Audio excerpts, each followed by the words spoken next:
find out. From who?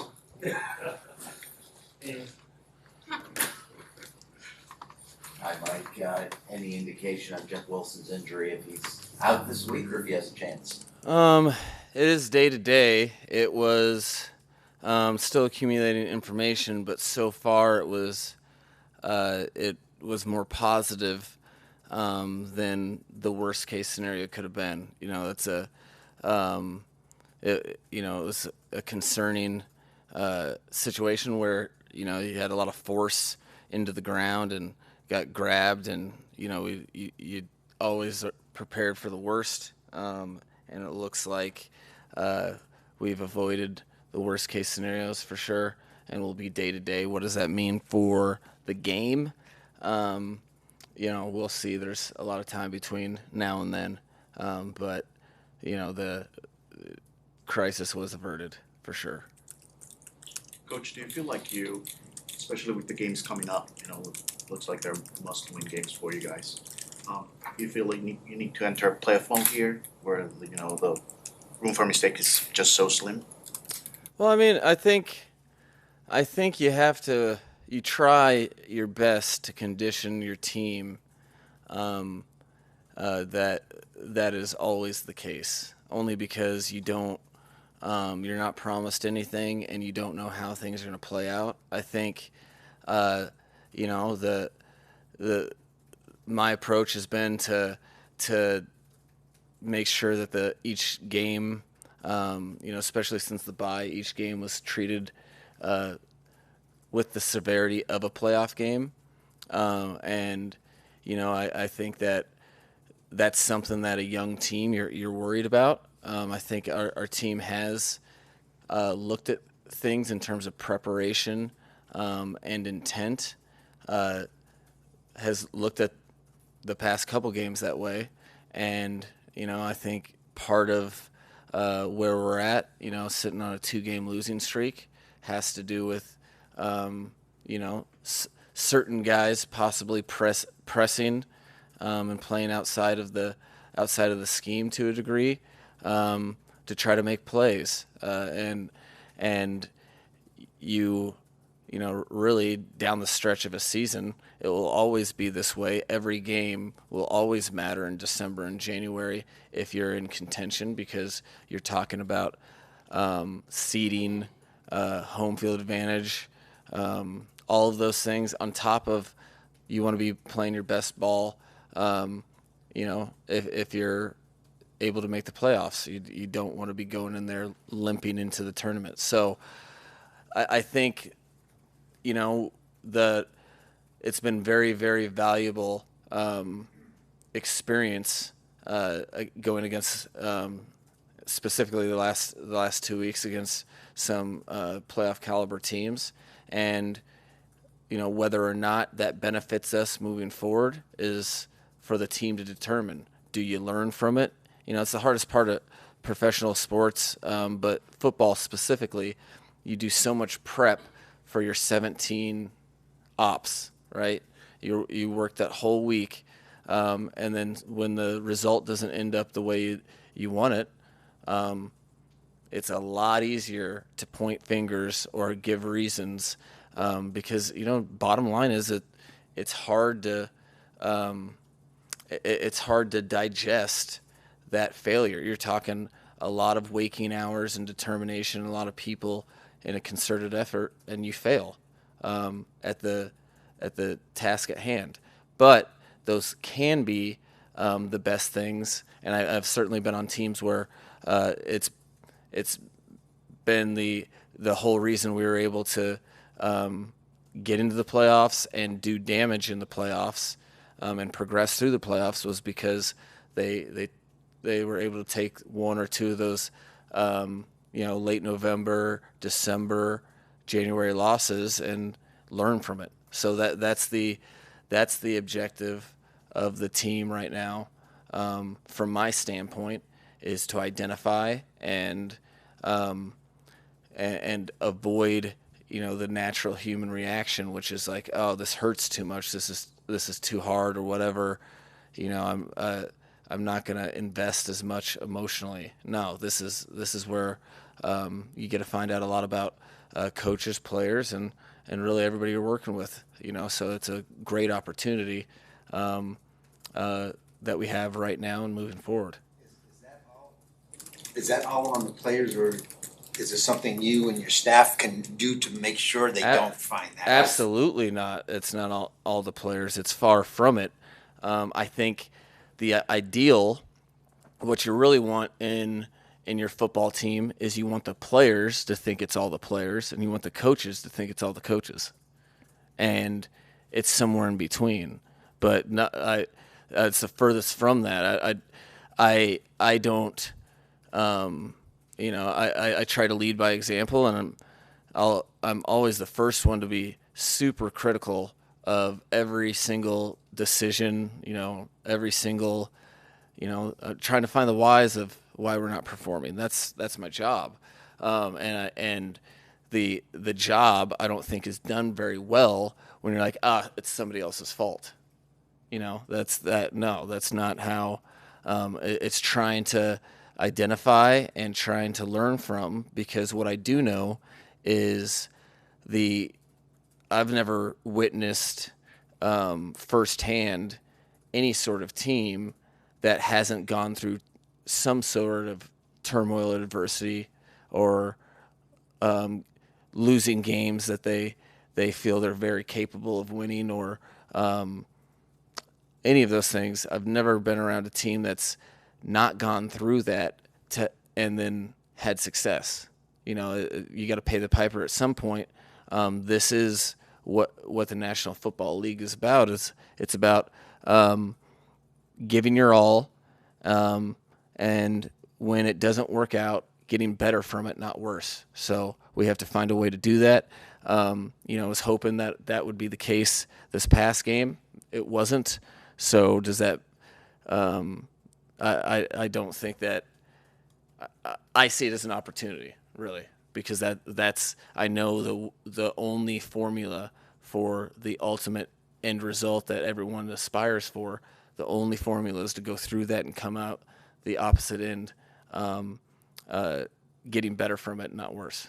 Mike, do you have updates on Tyrique and Eric Rowe? Tyrique did a good job toughing it out, and he'll come in for treatment tomorrow, and but from all indications, I think he's it's bumps and bruises that he's going to be able to work through.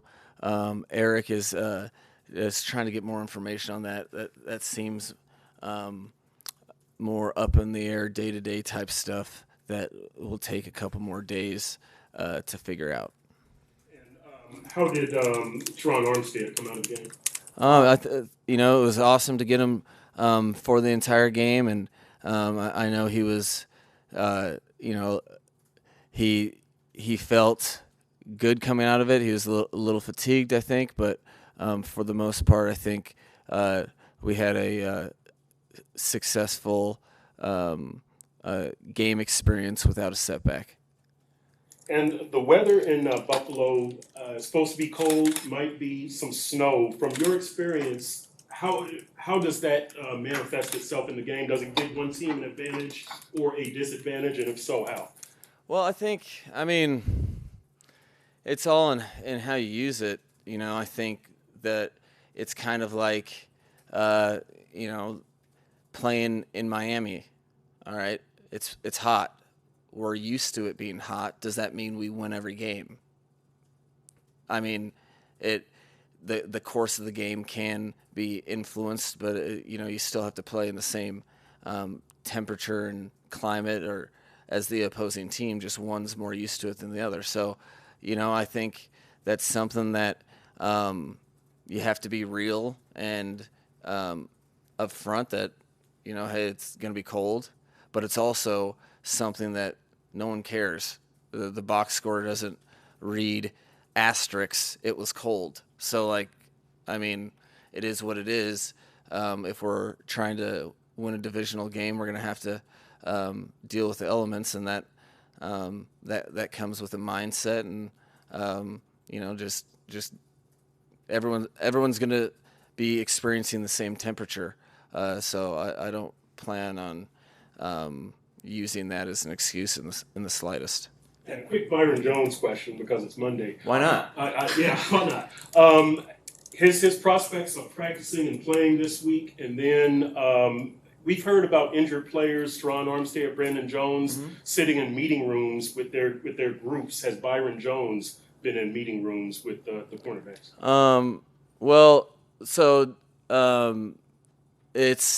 He has been involved and been in meeting rooms, and during the course of the year, and there's been portions of the year that it was best served for him to try to utilize that time, whatever the schedule was, to rehab and do things of that nature. I'm very, very happy and comfortable with the players that we've been playing with at that position all season, and I'm more focused on that, and I see Byron as a bonus that I don't rule out anything, but my expectations or I'm a lot less at this stage in the season. I'm not that would be an awesome addition, but I'm really not counting on it, or just more focused on the guys that we do have. Mike, now that you've been able to look back today and yesterday, just generally, what was the biggest issue, and also if this is part of it, this time of year, obviously the talk is the running game has to, because of the weather, especially where you're going. So part two is how do you get the running game more to where you guys want it? No, it was you talk about a frustrating film to watch was just taking that to the face, because I think we're capable of executing on a multitude of fronts that we didn't, and so then my job is to really assess what are the common denominators. One thing that stood out on both sides of the ball were in certain situations, there were guys went from playing within their assignment on both offense and defense to getting into a mode where, hey, I'm going to make the play. And that is an understandable emotion from competitors that are highly invested, but you have to learn sometimes the hard way, and unfortunately, I feel like that was the case with us yesterday. That you don't do that in 11-on-11 football with any sort of consistency or success. So I saw,